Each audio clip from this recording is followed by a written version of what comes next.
Hey guys, this week we're going to be making a Christmas ornament out of a pin blank. Stick around.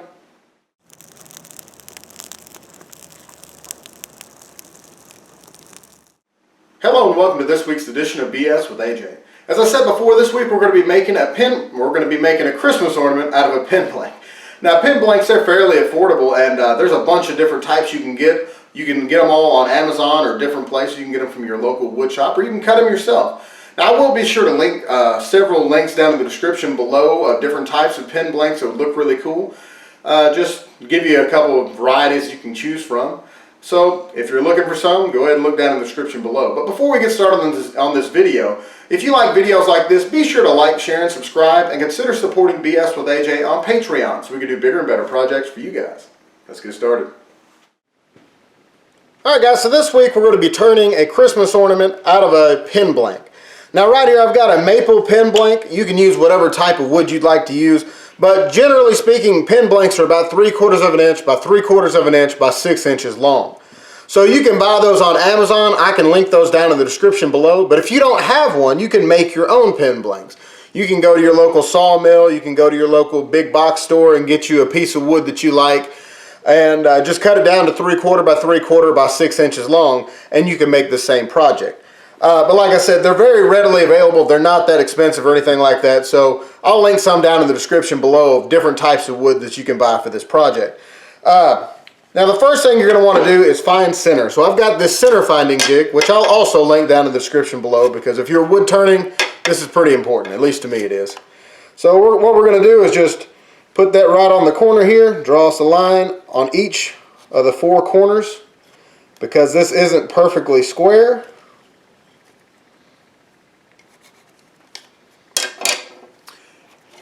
Let's see here. Where are you?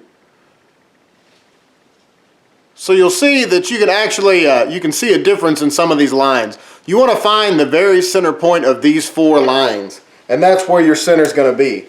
So I'll do that, and I'm going to mark it with an awl. Just push it down pretty hard there. Now I've got my center for that side. I'll do the same thing for the other side.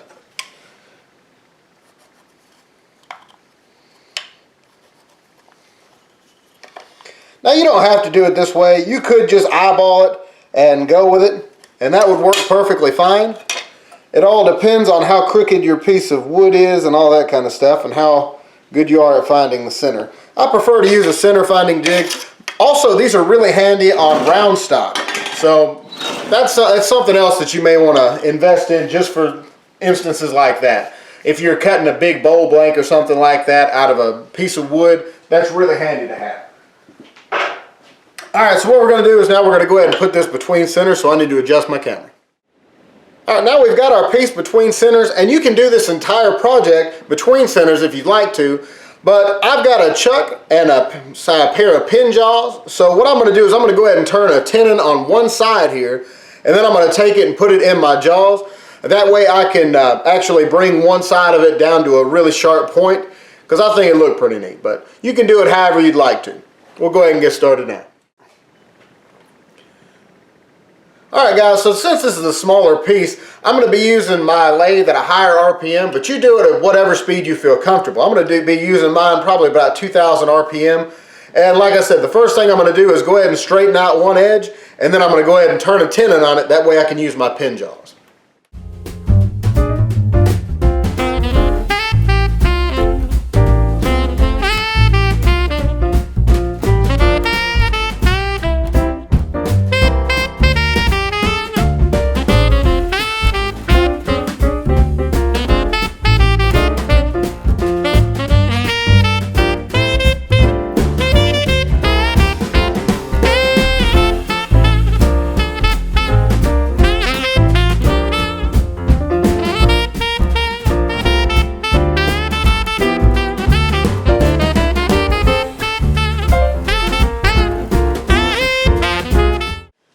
Guys, now the next step you're going to want to take is to, if you can just freehand this if you'd like to, or you can kind of plan it out. So what I'm thinking is I'm going to put a mark here. That's where I want my taper to go down to my point right here. I'm going to have another mark I'm going to put right here, because this is going to be somewhat of a bead. And then I'm probably going to put another mark here. That'll be a low spot maybe, where it's tapering from here up to another bead. Maybe this will be the top of something.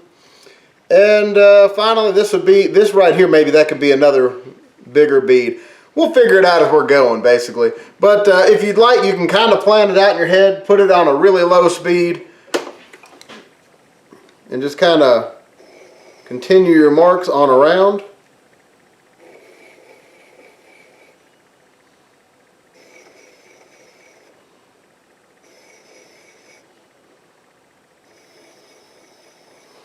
Now again, these are just reference marks. You don't have to go by this, and you don't have to plan it out. You can just kind of play this by ear and make it however the heck you want to. But whatever you're doing, especially if you're going to bring it to a point or going to make something smaller in the middle or something, you want to start with this far end and get it the thinnest part and then work your way back. That way you don't get it really thin up here at the front and then try to turn something back here and it snap off. Alright, so let's go ahead and get started now.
Alright guys, now that we got it sanded down pretty good, we're going to go ahead and finish it. I'm going to be using wood butter, which is normally what I use on cutting boards and things like that. I'll be sure and link a description in the video below where I give you the recipe for that. It's pretty simple.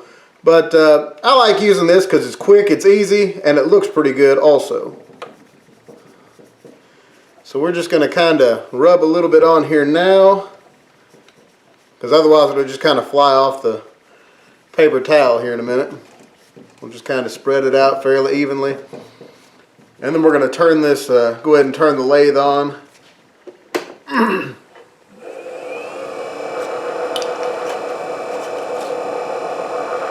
I've got it on about 1,000 RPMs right now.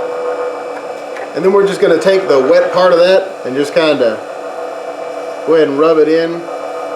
Because part of this is wax, it's gonna, the friction of it's going to help to melt it down, not only make it smooth, but help it to actually seal the wood off.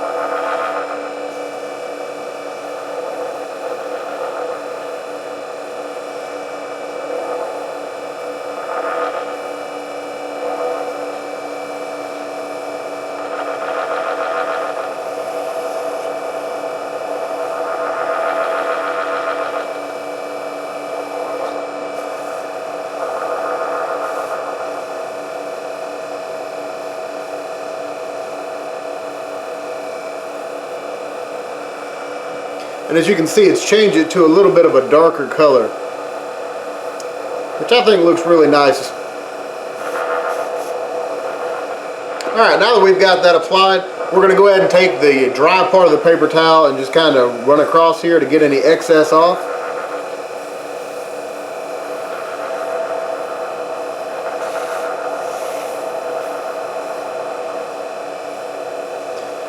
If you leave it on too thick, it's going to feel really oily. So I like to go over it a couple times to make sure I get all that excess off, and then I'll switch parts of the paper towel to another dry spot and do it again.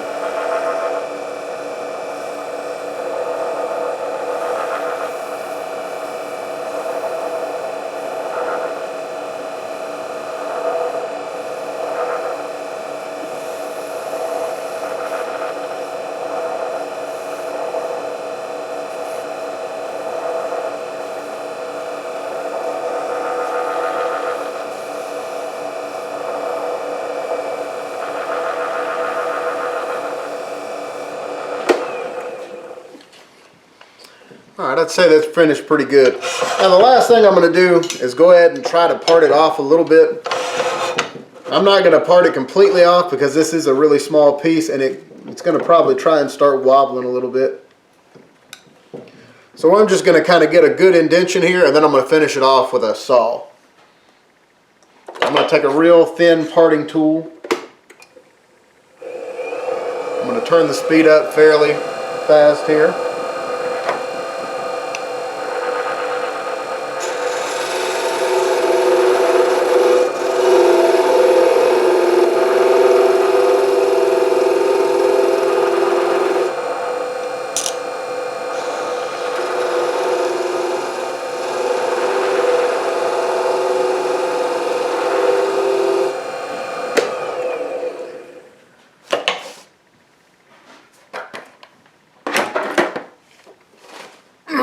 Alright, now I've left about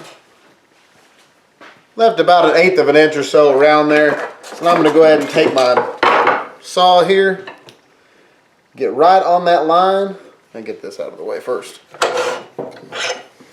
I'll get right on that line that I just left here, and just very gently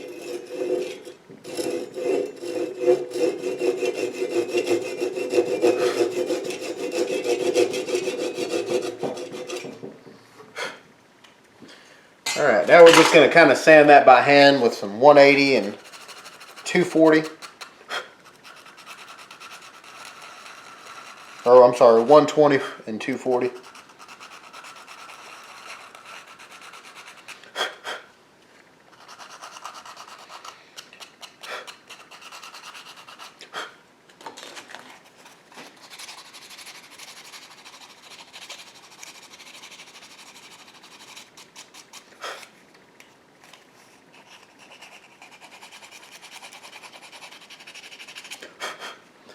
Alright, that's pretty good. Now the last thing we're going to do, let me grab these real quick. I've got some little screw eyes.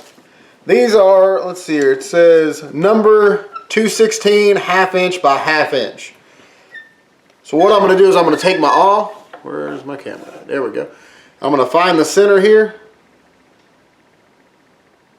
Put put a little indentation here. And then really what I like to do, I've got this really small little drill bit. I'm just going to barely start it. That way that screw eye's got a really good spot to grab onto. Pull one of these out of the package here. And then we'll just go ahead and screw it into place.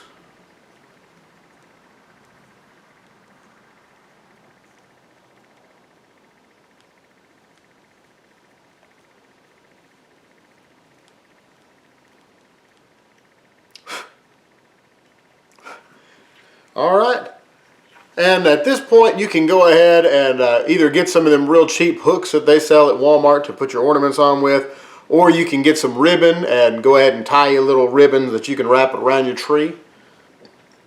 Let's see. Alright guys, well here's our final product. I hope you enjoyed this week's video. Be sure to like, share, and subscribe, and consider supporting BS with AJ on Patreon so we can do bigger and better projects for you guys. I'll see you next week.